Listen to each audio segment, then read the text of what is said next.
Jauh sebelum keterlibatan totalnya di dunia perfilman, Usmar Ismail telah memiliki naluri kecintaan yang kental akan film.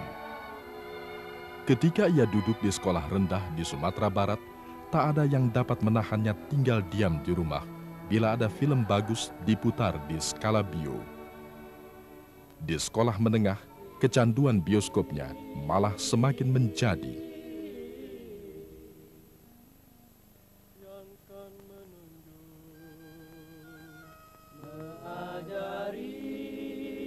Usmar Ismail dilahirkan di Bukit Tinggi tanggal 20 Maret 1921 sebagai anak bungsu dari 6 bersaudara. Kakaknya, Abu Hanifah, seorang dokter yang dikenal pula sebagai penulis dan tokoh sandiwara dengan nama El Hakim. Setelah tamat HIS dan Mulo B di Sumatera Barat, Usmar melanjutkan sekolah ke Yogyakarta di AMSA 2 jurusan Barat Klasik. Ia sempat merambah kota Hollywood, belajar pada jurusan film di Universitas California, dan mendapat gelar BA tahun 1953. Perjalanan hidupnya singkat, syarat, dan lengkap dengan berbagai peran duniawi.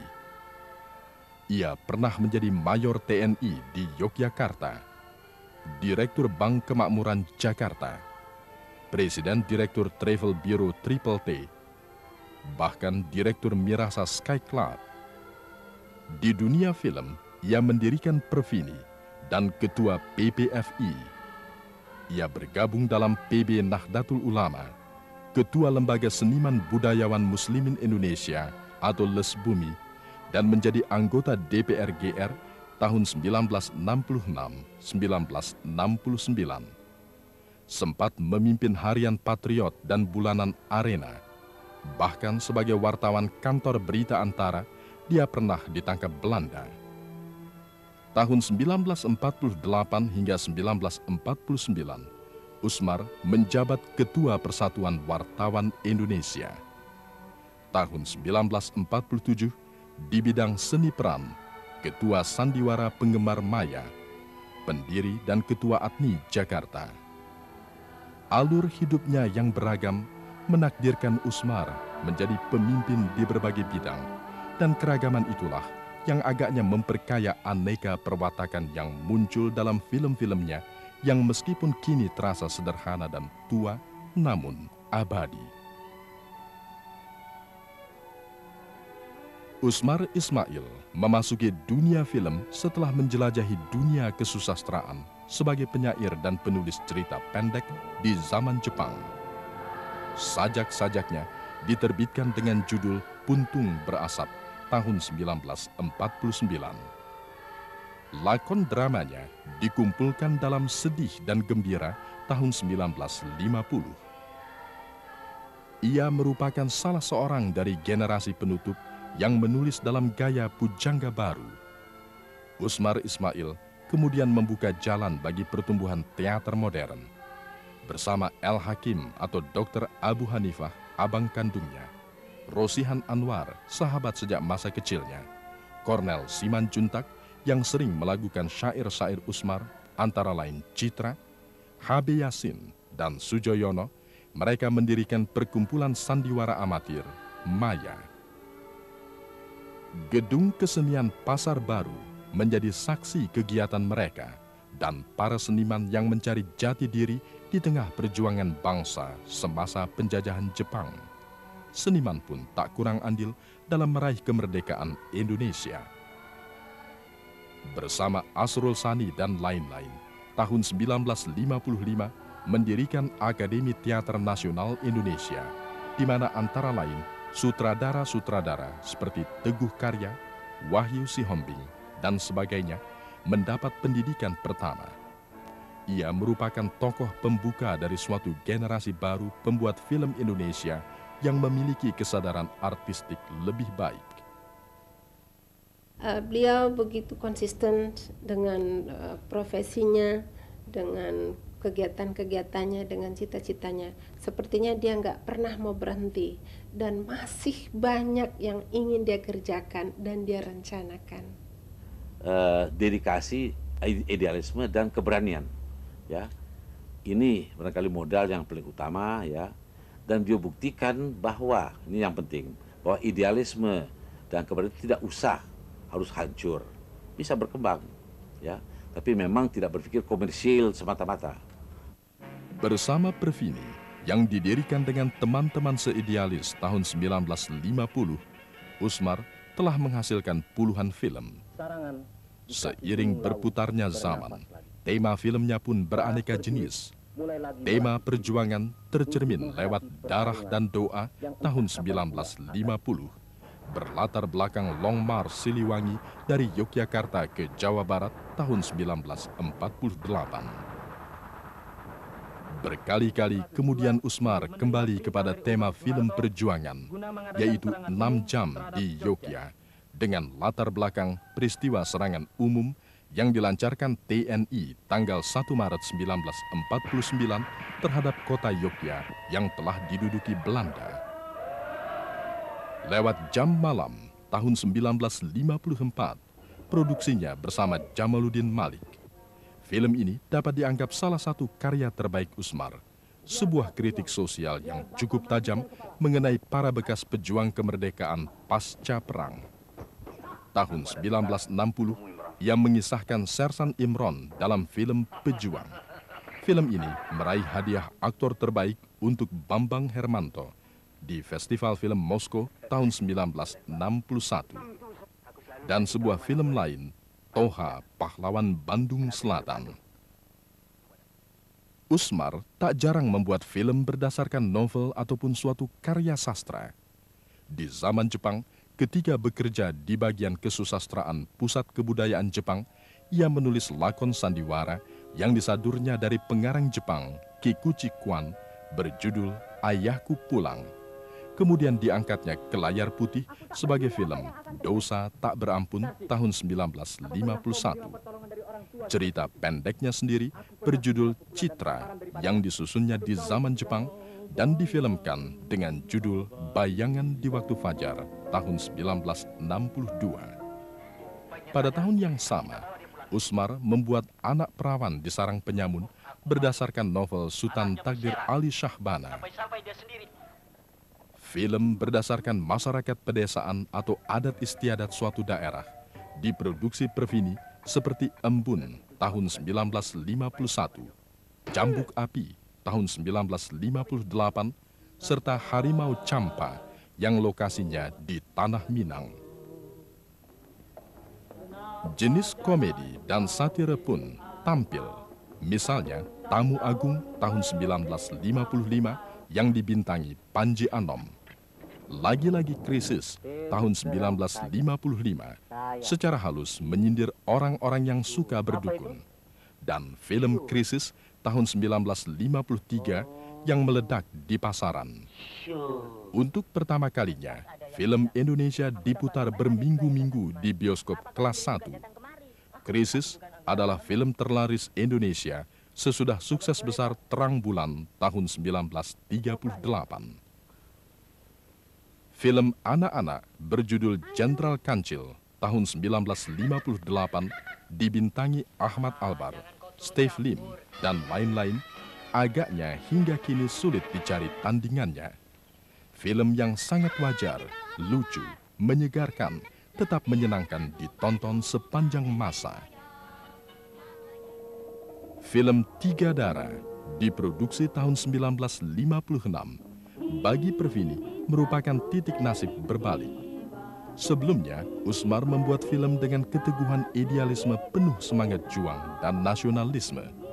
Tiga Darah dibuat dengan pemikiran segi komersial dan ternyata sangat digemari. Sejak saat itu, tidak ada film Perfini yang jatuh di pasaran. Tadinya Perfini mencari bioskop, kemudian keadaan berbalik. Malahan bioskop mencari Perfini, berlomba mencumbu seakan perawan cantik dikelilingi para jejaka.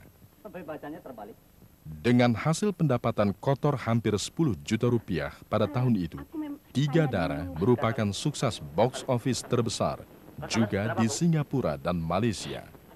Perfini dan orang-orangnya terutama terkenal karena Tiga Darah. Acap kali, Usmar diperkenalkan bukan dengan namanya, tetapi si pembuat tiga darah. Nama itu sudah menjadi kata bersayap. Sejak saat itu, becak, oplet, kain batik, minuman, dan segala pernik dinamakan tiga darah. Film ini berkesempatan mengikuti Festival Film Venesia dari seksi informasi. Meskipun tanpa teks berbahasa Italia, tetapi sambutan halayak cukup baik. Pada tahun 1960, Tiga Darah memperoleh penghargaan untuk musik. Usmar Ismail sempat memasuki era film berwarna, yaitu melalui Big Village tahun 1969, Bali tahun 1970 yang merupakan kerjasama dengan Italia, dan Ananda tahun 1970 yang menampilkan Leni Marlina, merupakan film terakhir Usmar Ismail yang belum rampung ketika ia pergi. Meskipun tidak seperti Alfred Hitchcock yang selalu muncul sekilas dalam film-film garapannya, sekali-sekali Usmar tampil unjuk diri di muka kamera. Pernah sebagai pemain cabutan dalam film Cafedo tahun 1953. Namun, dalam Tiga Darah, ia cukup punya peranan. Usmar juga sering mengajak kawan-kawannya untuk bergabung dalam produksinya. Mungkin dari observasi sehari-hari, ia menemukan peran yang tepat dalam diri seseorang, meskipun orang itu tidak berminat melanjutkan karirnya di bidang sinematografi.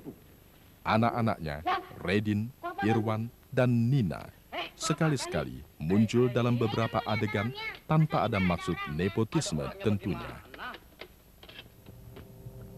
Mungkin filmnya yang paling murni adalah Darah dan Doa, yang dianggapnya sebagai film pertama yang secara teknis tidak sempurna, di mana ia bergulat dengan segala kekurangan dan ketiadaan pengalaman, tetapi merupakan kesaksian paling jujur tentang nilai-nilai kemanusiawiannya.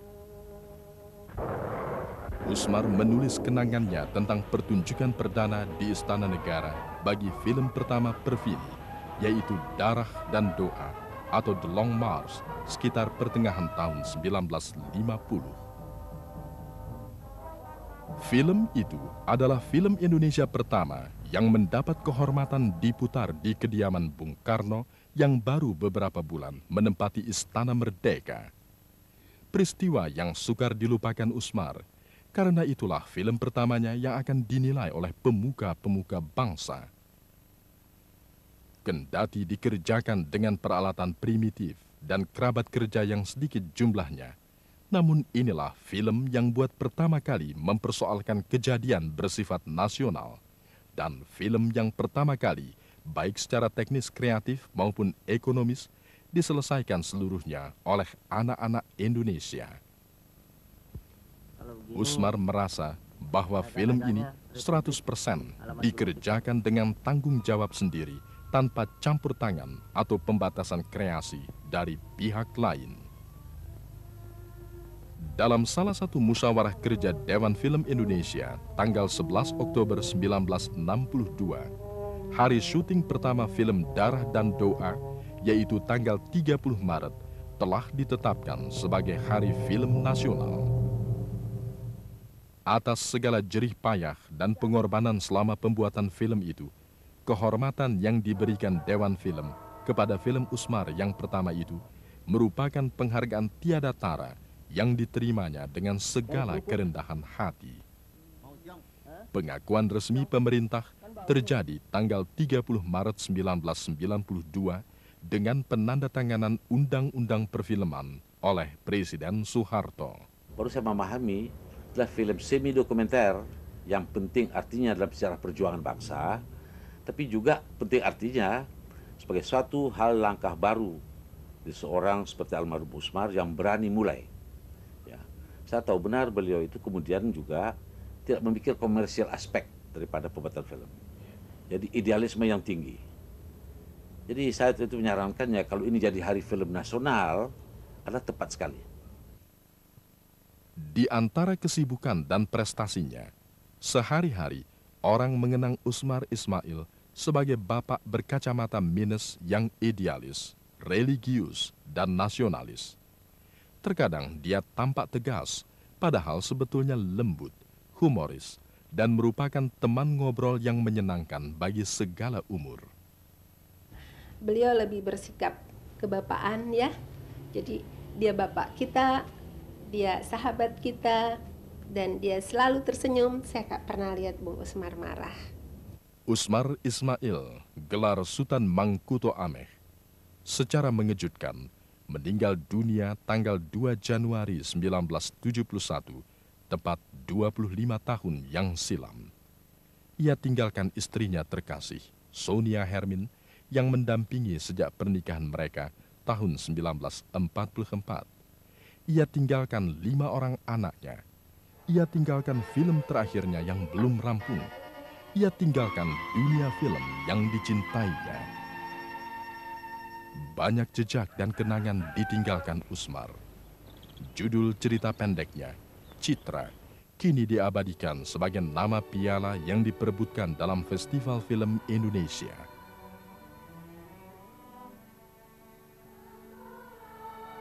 Usmar Ismail ditahbiskan menjadi bapak perfilman Indonesia.